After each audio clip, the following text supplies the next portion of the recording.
Proceedings are concluded. This court is adjourned. All this shit I did for this motherfucking company? You ever had a great idea stolen from you and didn't know how to go about getting justice?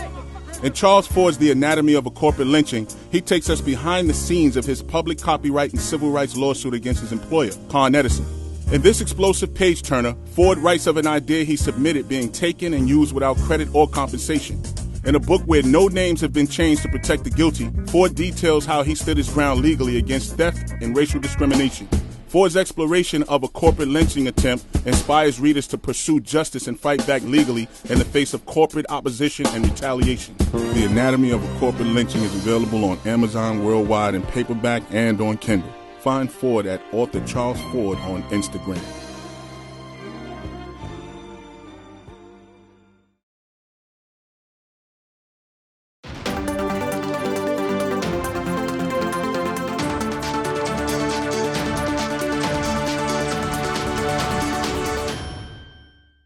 Yes, welcome everybody. You are watching the African Diaspora News channel. My name is Richard Sudan. Please like and subscribe, support the platform and spread the word. Now, a very interesting story to bring you today. And I almost missed this. I didn't see any headlines about this. The only reason I saw this story was because of the good brother, Great Black Shark, brother GBS. Shout out to him. Much respect to that brother as always. Now, he dropped an Instagram post talking about Paul Hodgkins. Paul Hodgkins was one of the January the 6th terrorists which tried to violently take over the US Capitol buildings earlier this year. And brother Great Black Shark has made the point that apparently this man, Paul Hodgkins, has only got 8 months in prison. 8 months for trying to openly, violently overthrow the US government. So here again we see the inherent double standard right at the core of the US so-called justice system. One rule for white supremacy, white supremacists, white supremacism, and one rule for everybody else. We would probably be here all day if we listed some of the examples of people that have gone to prison, black people that have gone to prison for much less. You know, there's black people that have spent decades behind bars, are still behind bars, actually because of anti-black policies like the 94 crime bill and the system in general, which has seen people spend the rest of their lives behind bars for minor offences, for stealing a few dollars, for selling weed, or just some really trivial offences for which, you know, the legislators that even pushed through the laws that saw them behind bars have even acknowledged these people should have been out free a long time ago, and yet they're languishing behind bars, having lost their liberty. You know, how many people have been sent to death row for crimes that they never should have? We would literally be here all day. How many people have been held in Guantanamo Bay and elsewhere who actually were released and it was then found out had never committed any crime? Here you have Paul Hodgkins literally caught on camera, literally attempting to violently overthrow the government, and yet 8 months in prison and he's going to be free. Literally, you know, the US definitely is living up to its creed of land of the free. There's so many white supremacists that are free. There's so many white supremacist killers that are free.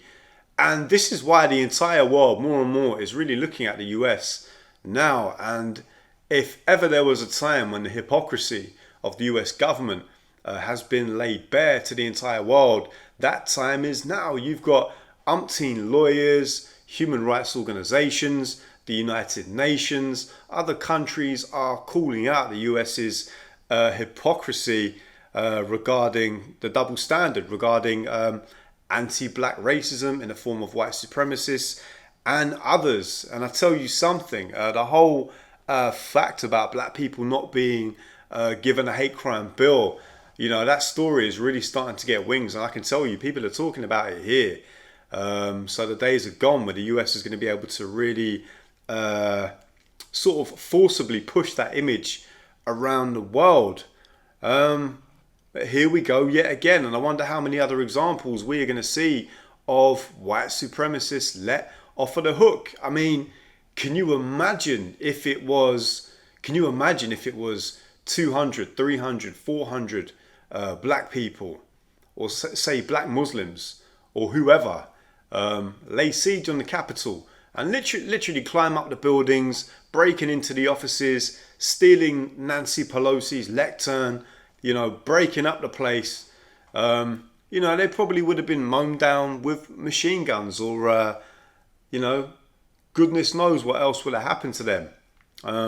There was that case of, or there's a few cases of it where individuals, they think they might breach the Capitol security fences or what have you, and they don't even make it onto the lawns. They get shot down. There's all these other instances of where there's a different rule for everybody else, but white supremacists are allowed to swarm like ants all over the Capitol building, to the point all the politicians have got to leave. This is meant to be, one of the greatest democracies in the world, just like the UK models itself. And of course, white supremacists are allowed a free reign in the Capitol buildings, across cities, in the US, and we know why. It's the same reason why there's going to be no real probe into, January the 6th, no real truth commission, because obviously, in my view, in my humble opinion, it's just my opinion, but I think you've got almost the kind of Jeffrey Epstein situation there, talking about white supremacists. It's like if Jeffrey Epstein were to ever truly take the stand, and were he ever really grilled about his what he was doing, inevitably he would have tried to get a deal, and he would have brought the whole global white supremacist house of cards tumbling down, and with it you would have seen some extremely high profile and powerful people put into the limelight, and their real activities cast into the light.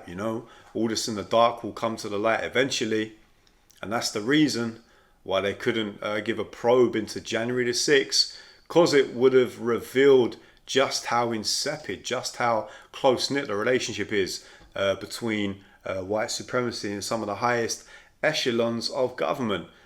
Just like in the UK, I think there's a sort of comfortable, cozy perception in the US that somehow, definitely liberals push this view, somehow in the US and UK, white supremacy is something relegated to the fringes. It's a bunch of hillbillies or a bunch of sort of marginal fringe handful of groups, which of course is true.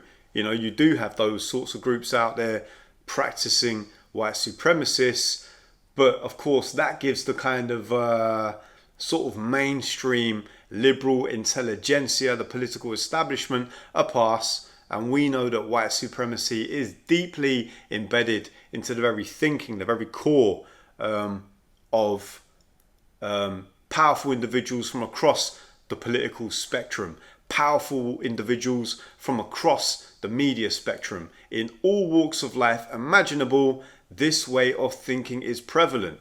We saw last year and beyond all sorts of examples of people from every imaginable profession practicing white supremacy. There was that famous video of some, and this was deeply disturbing, some surgeon in the US. I remember reporting on it on one of my TV reports. Some US American surgeon literally outside the operating theatre flashing white power signs on a TikTok video. God have mercy on whoever the hell she was, whoever had their life in that white supremacist hands. But we see this across the board, and now we see the I couldn't even call it a slap on the wrist. Have any of you ever heard of that? 8 months in prison for white supremacist domestic terrorism trying to take over the government. Have you ever heard of that before? I mean, I'm sure there's other examples, but I mean, 8 months? Because usually, domestic terrorism or suspected domestic terrorism, or certainly breaching the Capitol buildings in the US, that breaches, that evokes a death sentence right there on the spot from the security services, the police and otherwise. Same as here in the UK. If you try and breach certain buildings, they'll just gun you down. And now place that paradox next to black people that are just gunned down in the street for committing no crime whatsoever without being armed. How many cases like that? Breonna Taylor, unarmed, shot in her bed. Andre Hill, unarmed, shot in his own garage because some officer imagined he had a gun. And now you're seeing these cases here of these guys that breached the Capitol building. Can't even call it a slap on the wrist. 8 months is no sentence. In fact, that sends a clear as day message to other similar white supremacists.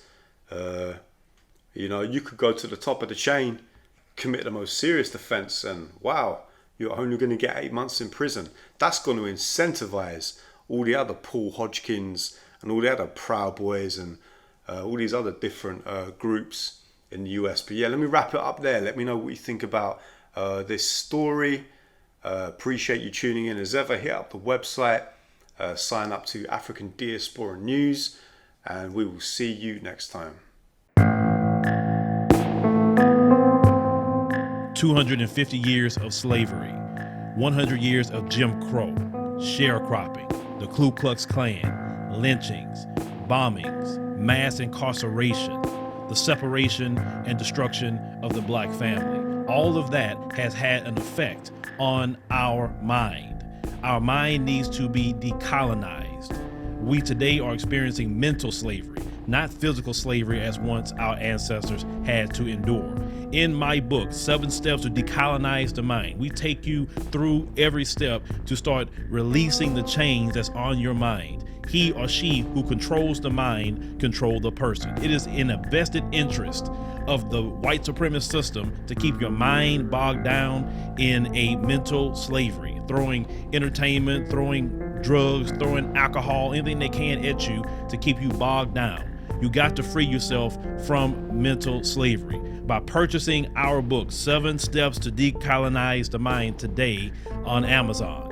Make sure you share it with your family, share it with your friends. Everyone can benefit from decolonizing the mind, because once your mind is decolonized, you will never be put to sleep again.